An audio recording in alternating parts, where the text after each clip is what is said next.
Well, things didn't go exactly as planned here, did they? Welcome back to Lexus Revival Garage. My name is Mark. In today's video, let's take care of everything we need in order to get our project ES300 to pass Georgia emissions.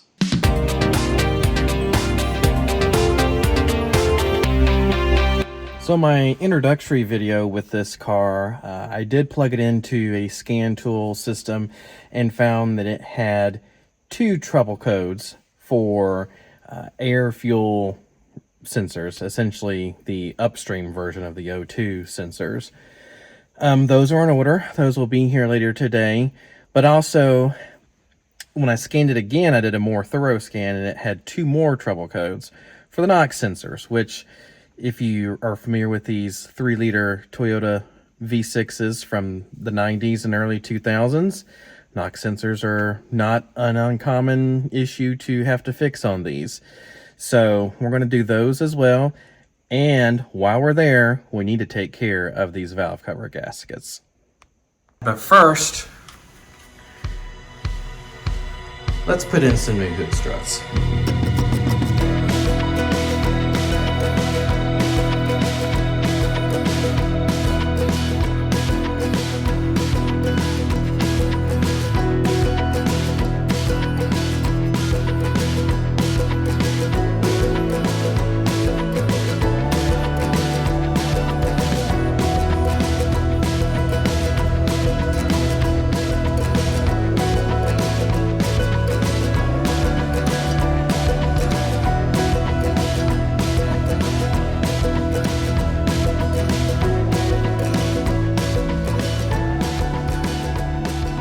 First thing I'm going to do is take off our engine beauty cover. And for that, I'm using an HW5, I guess like a number 5 Allen, essentially.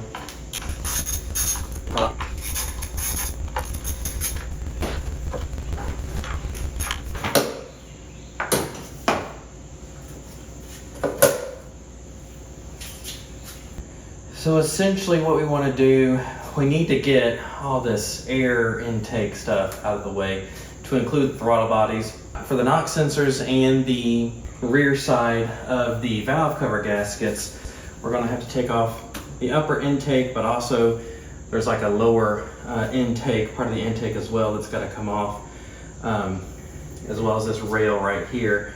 I'm going to go ahead and start taking off this stuff pertaining to the air box, and then we're gonna move on from there.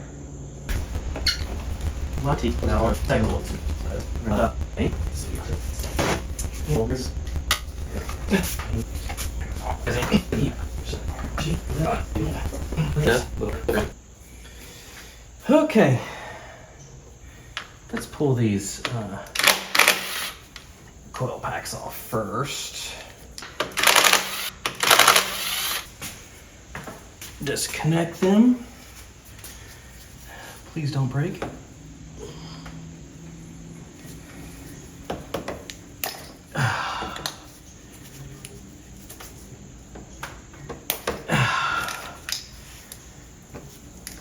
we go.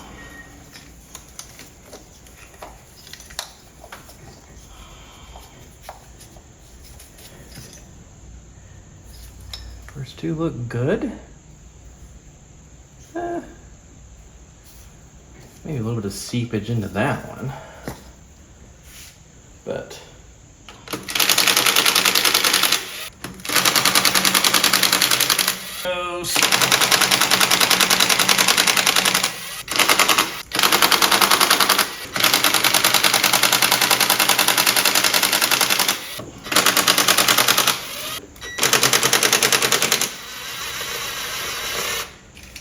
okay, I do believe that is all the bolts for the valve cover. Trying to make sure we have nothing else connected. And just a lot of plastic in this valley here.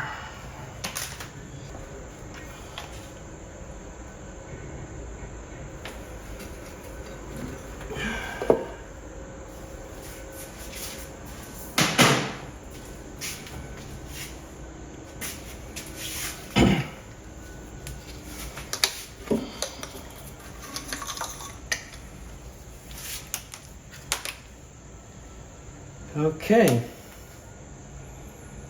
These would appear to be original Toyota gaskets. These are the black ones. So these engines, if you know these engines, if they weren't properly maintained, they are known to sludge. And all things considered, I think this engine looks really, really good. I'm feeling pretty good about this so far. So I'm gonna set this aside and continue dismantling.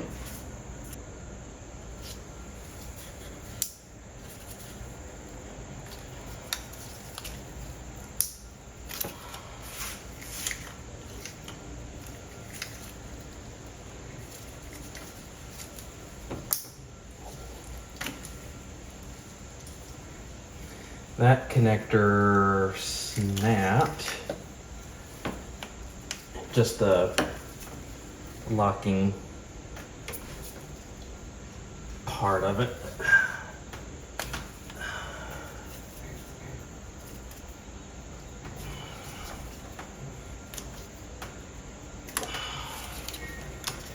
Okay, can we get this out of our way?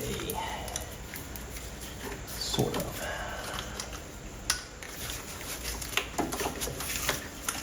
Yes. Yes, we can. Stay there. I think what I'm going to do now is go ahead and get the shop vac and vacuum all this plastic debris that's gotten trapped in the valley here. Okay, what I'm going to do here, I'm just taking an old credit card that I don't use anymore, and I'm just going to go along here and clean up the mating surface. As I can see, we're getting some, where the leak happened, we're getting some, clean up some of this sludge here. Let me get a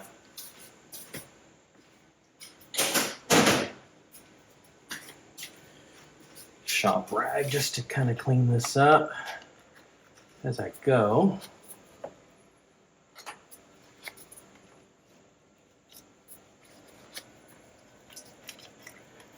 And naturally, we'll need to do this on the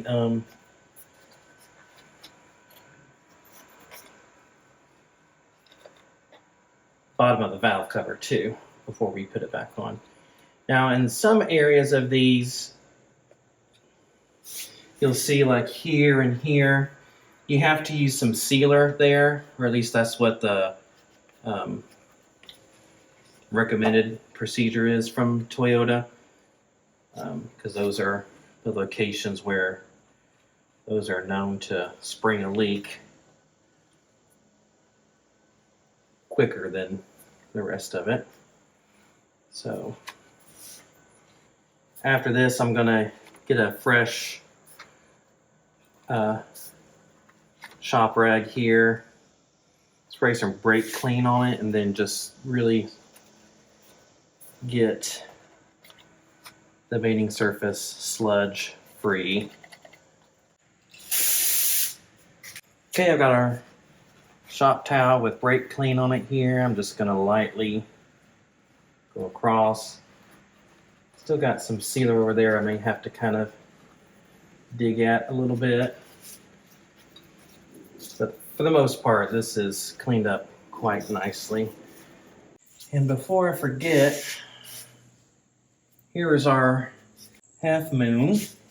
And we're supposed to take this off and re-silicone it. I'm wondering how it comes off. Like that. There it is. Half moon. I'm just taking this credit card and running it in this channel here. That's where they put the sealer on there. Let's take a look at the valve cover itself. See if we can get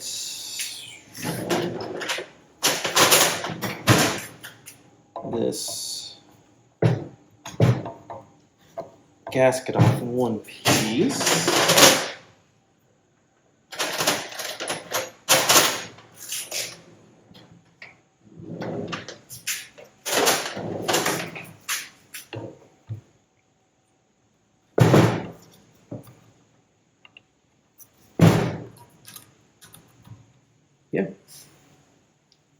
there it is.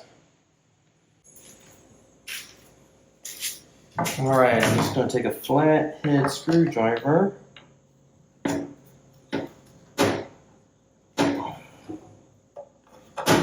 These are quite stiff.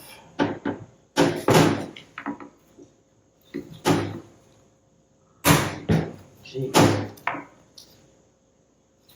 Yeah, these are breaking as figure out a way to get the rest of this out of here.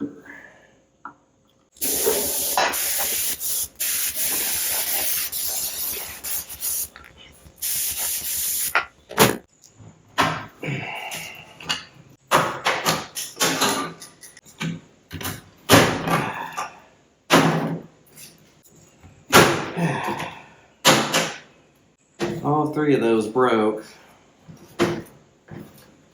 This valve cover is ready for new parts, so we're gonna just make sure it's clean.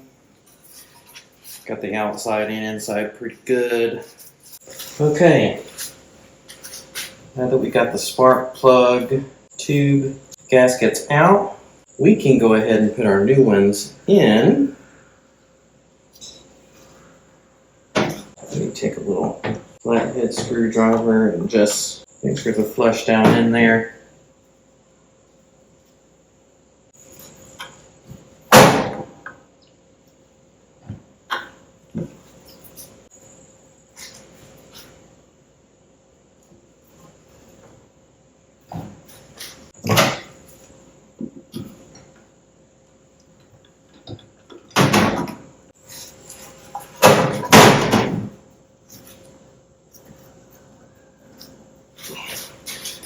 Flip it over, just kind of push up against the top just to make sure they're in there good.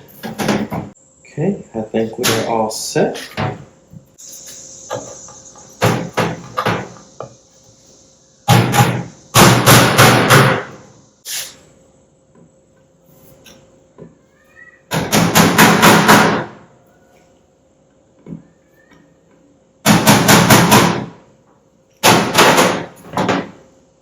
Right now, I'm just going to put a little bit of RTV silicone. I think I'm going to do it like right in here. Just a small amount so I can make sure the gasket doesn't move around too much when I put it in. Let's see, down here. Same thing. Again, nothing too crazy because you really don't need to have anything in that area. Okay, here's the gasket itself. Here. Looks pretty good. I'm just double checking these to make sure these plushes are gonna go. I'm gonna take our half moon. I'm gonna run some sealer in here. Let me open this tube a little more. Much better. I'm going to take my finger and kind of smooth it out. Let's put our half moon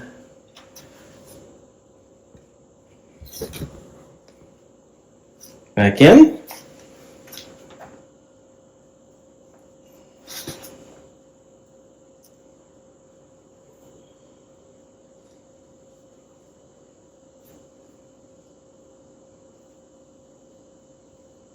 Just taking our silicone here, and anywhere you see a dividing line in the mating surface, we're going to put just a little bit there. Smooth that out.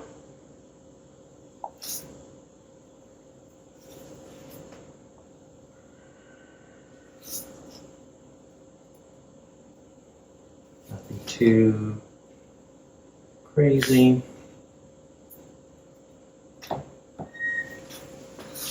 And then back here, where we have our cam, we're going to put See there in the bottom corners. That's a little more challenging because it's hard to see. Take it on your finger and try to get it in there. Try to make sure I get it in the right spot. Now we take our valve cover.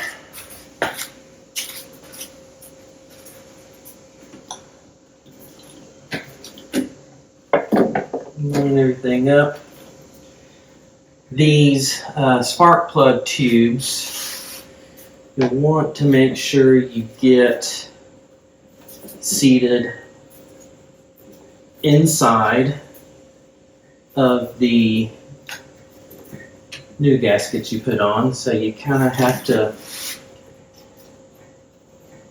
run your finger around it. It will feel like it doesn't want to go, but it eventually will. Let's get a couple of these bolts back in just to hold it in place first. I'm not going to crank them down all the way at this point.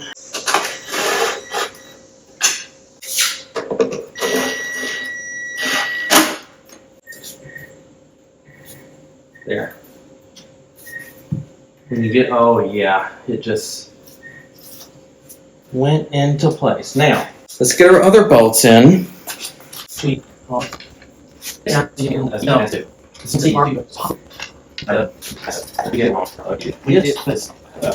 to tighten them now. We're not torquing them yet. We're going to do our typical crisscross pattern just to make sure that the gasket seats properly.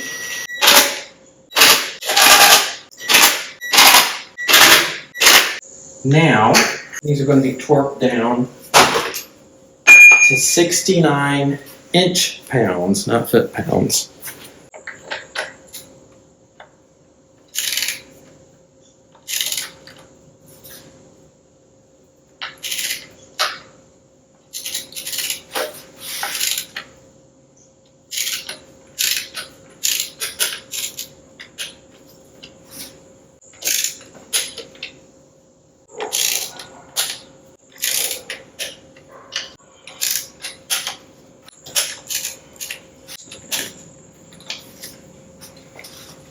Okay, now that we have them torqued down, we're going to do it again because there's a high likelihood that these initial ones came loose.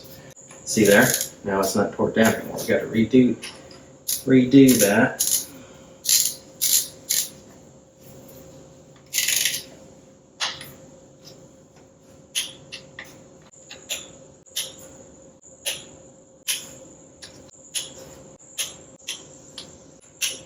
All right, now let's get our coil packs back in.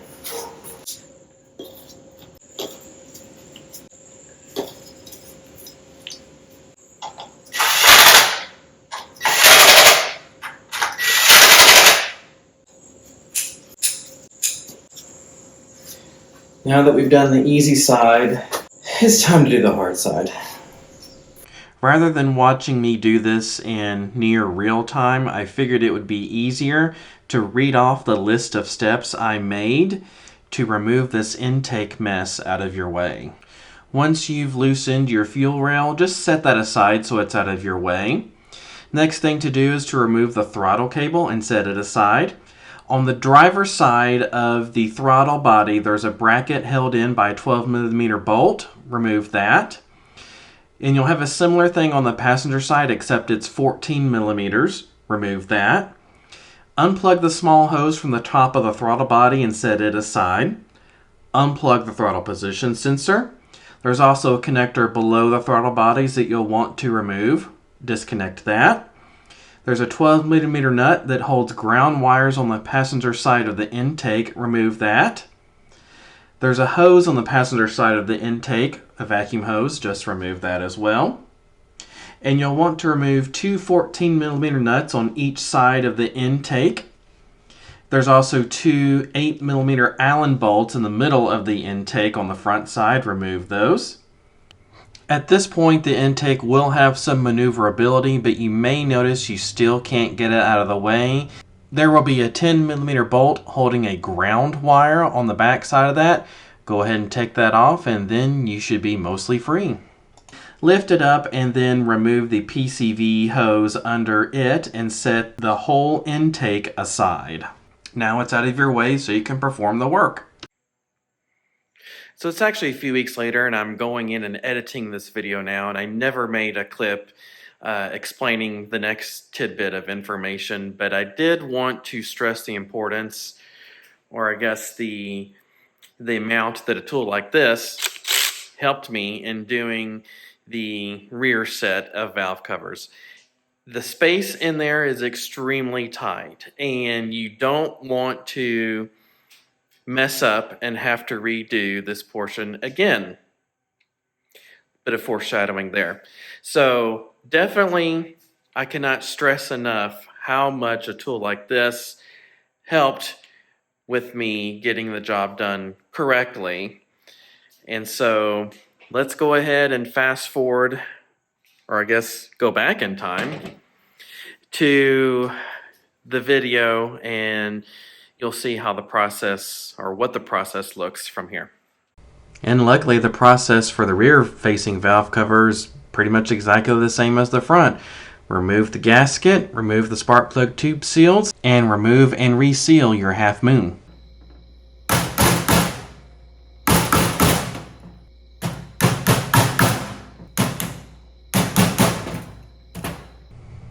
And what we're doing here is same process as on the front, except in the rear.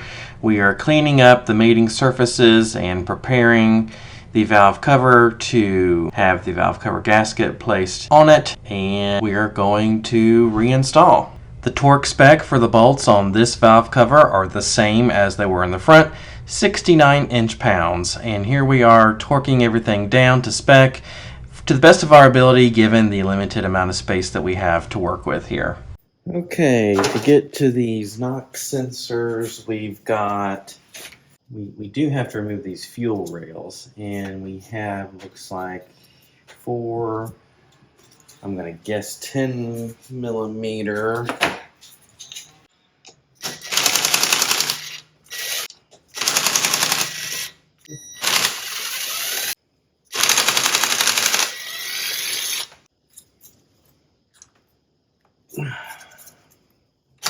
There we go. Okay, and we have a, what would appear to be a 12 that we need to take off. There's a, it's like a bracket on this driver's side over here.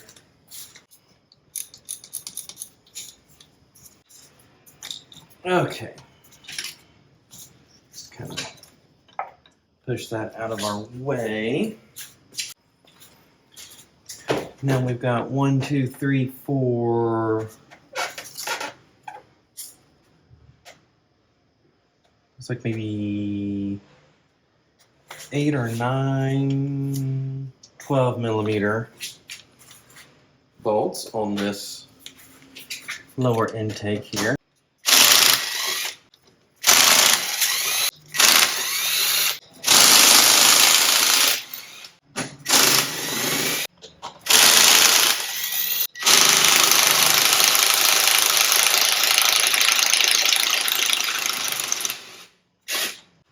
And then this 12mm nut. Aha, there's one more 12mm nut in the corner here. Yeah, there's actually a few more. You're gonna hear some coolant fall onto the floor. I don't think it'll be that much. There we go. Okay.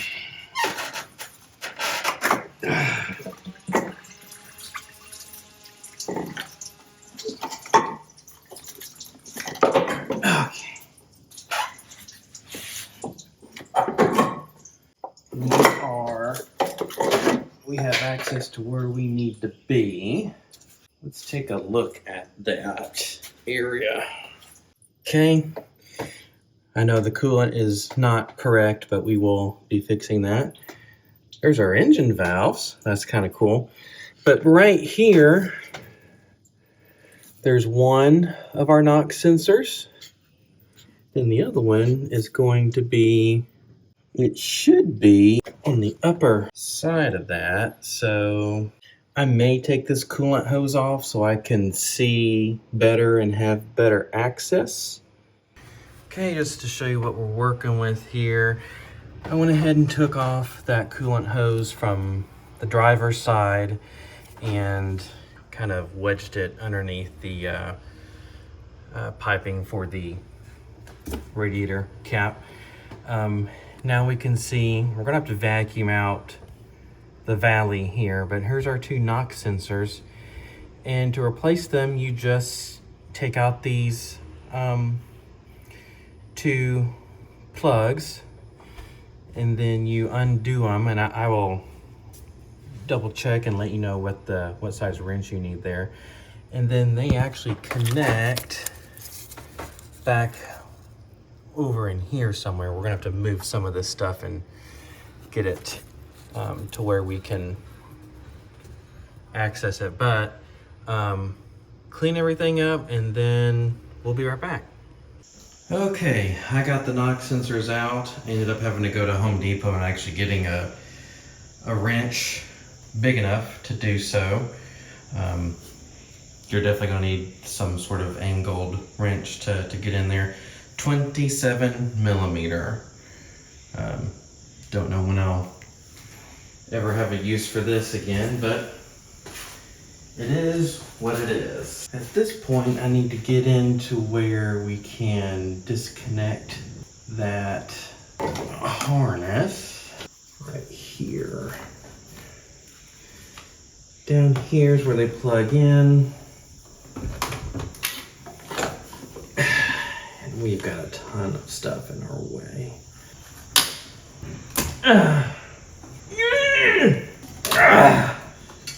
Joking aside, as you can probably hear by that clip, I had quite a hard time getting the NOx sensors out.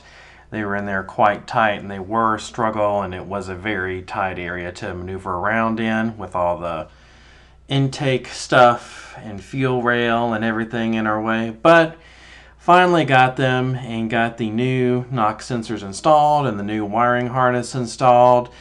And with that, we're able to reassemble everything.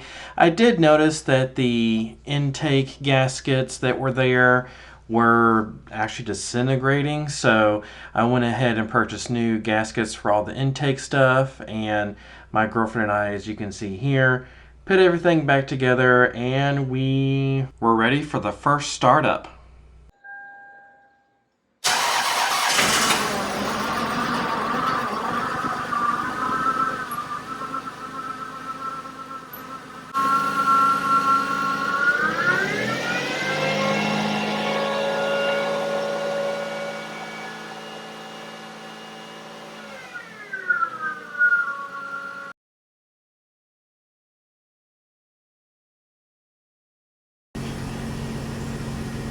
Well, things didn't go exactly as planned here, did they?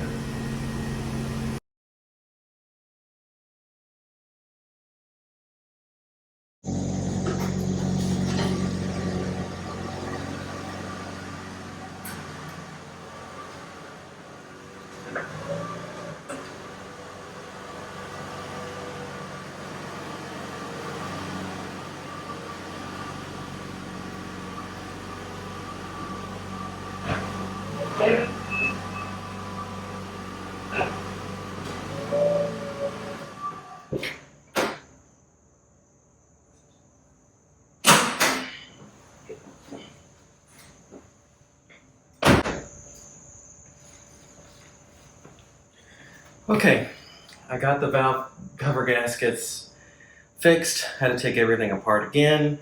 The rear facing bank must have come out of its track when I went to reassemble it the first time. Huge mess. We lost, I'm gonna guess about 3 to 3.5 quarts of oil. I'm gonna guess, just taking it literally out of the driveway and turning it around in my cul-de-sac and coming back.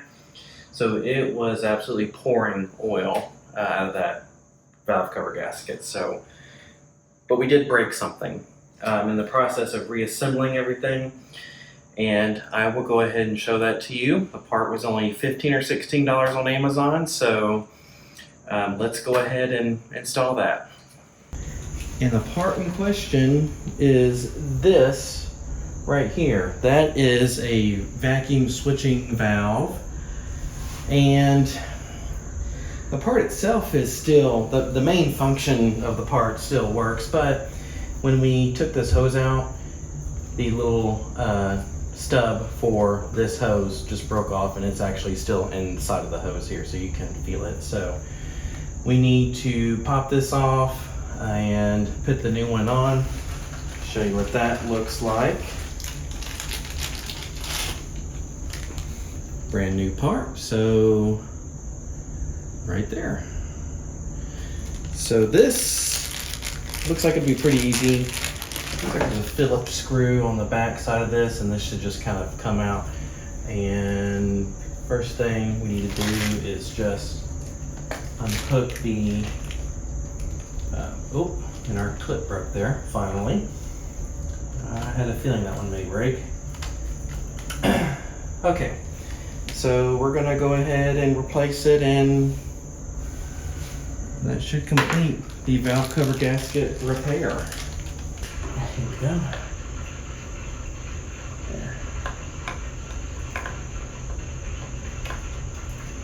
There we go. So there's a little tab on this side, like a little hook sort of thing. So it hooks into up there. And just screw it in.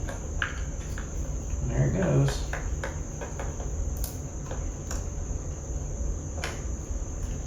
I'm just taking needle nose pliers,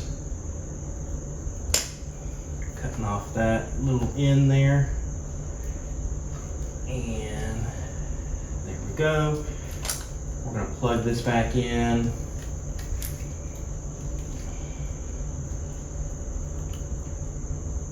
Hopefully that'll stay put.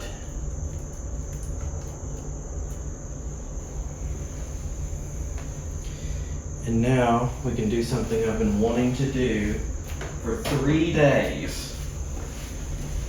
And that's put this engine's cover back on. And so at this point, you know, the video seems like we've made some pretty good progress. And I know you're probably thinking, didn't you also have codes for air-fuel ratio sensors? That being the P1155 and the P1135? Yes, I did. And let me tell you what happened with that whole situation.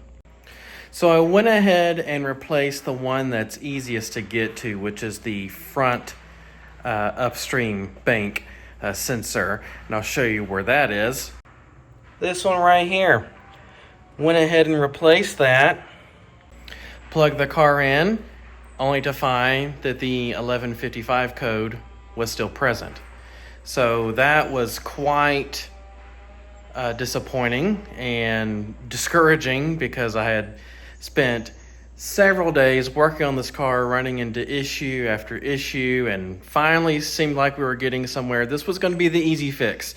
These air-fuel ratio sensors were going to easily fix those two codes. That didn't happen. So at this point, I am suspicious that we have some sort of electrical issue going on. Maybe it's an issue with the wiring harness, or maybe a grounding issue, something of that nature. I went and looked over all the grounds that I messed with when I took apart the intake manifold and everything. Everything was secure and where it needed to be there, so I really started to get nervous that we had a more serious issue going on with the wiring harness, and that I would really have to spend a lot of time tracing where the problem was. On the flip side, you know, I did think, well, these sensors were $200 a piece, so if that's not the issue, I can at least return one of these sensors, or if not both of them, while I discover what the issue actually is and, see what happened there. So I went ahead and returned one of the sensors that I had not opened and moved the new sensor that I had put in the front to the harder location in the back, and I'll show you how I did that. So you actually don't have to remove the intake plenum like we did when we did the rear facing valve cover gaskets, luckily. And you can probably see there's a good, I shouldn't say a good, but there's somewhat decent room back in this area here. So what I did was I jacked the car up on the passenger side only, and with the throttle position sensor unplugged, I was able to get down in there and not only unplug the connector for the air fuel sensor. It's not really focusing very well, but it's back in there where the tip of my finger is. Then I was able to reach down in here with this really cool O2 sensor socket and kind of snake my way down there over the O2 sensor and unbolt it and put the new one in, fasten it up. And then upon starting the car and pulling the codes again, the 1135 had actually gone away. So that was a huge relief. And now, but I'm still wondering, what's the deal with the 1155? Why won't this front bank code for that sensor go away? And so that's when I decided I probably needed to start dismantling some things and looking for a loose ground or some sort of, other electrical wiring problem. So I ended up going online and actually pulling an electrical wiring diagram for the ES300, which was really technical, but I was able to find the grounding locations. And the ones I was the most concerned with were on the left radiator support. And of course, there's the one that we mess with here in the back of the intake plenum, but we know that one's good. And then, so I started kind of taking apart stuff here because I noticed, here's a ground here. I noticed there was like a lot of slack on this wire kind of in this area. And so I thought that looked kind of strange. So I ended up taking apart the air box, took that completely off, and the bottom section as well for that, removed the battery, and then I was left with a huge kind of empty space here. And that's when I noticed this. Don't know if you can see that, but there's a bolt right there. Well, when I took this off, there was a bolt, but there was no ground connected to it. And so in looking a little further, I found that all these wires I had here where there was a bunch of slack, the opposite end of the ground was just laying down underneath the air box. So I got that ground put back where it needed to be. I put everything back together. I turned the vehicle on. I pulled the codes, and there were no codes. The car is good to go. The car at this point is ready to be registered and emissions tested in the state of Georgia. Should have said that backwards because you have to do emissions before you can register it. So that's the point where we're at now. I do need to get the proper coolant in here. That's probably the next video you're going to see. And then we are going to have to replace that alternator. The whining sound I was asking about in the prior videos, that is definitely the alternator. We need to get that replaced and swapped out, and then it'll be on to some of the more cosmetic things to fix with the car. So I am so excited. I'm glad that we have this initial sort of batch of repairs done and out of the way, and we have a 23-year-old car with no check engine light, which is really awesome. So like I said, I'm super excited to see what's coming up next. I'm excited to show you guys as well too. Please like, comment, subscribe, all the things. and we will see you guys in the next video. Take care, everybody.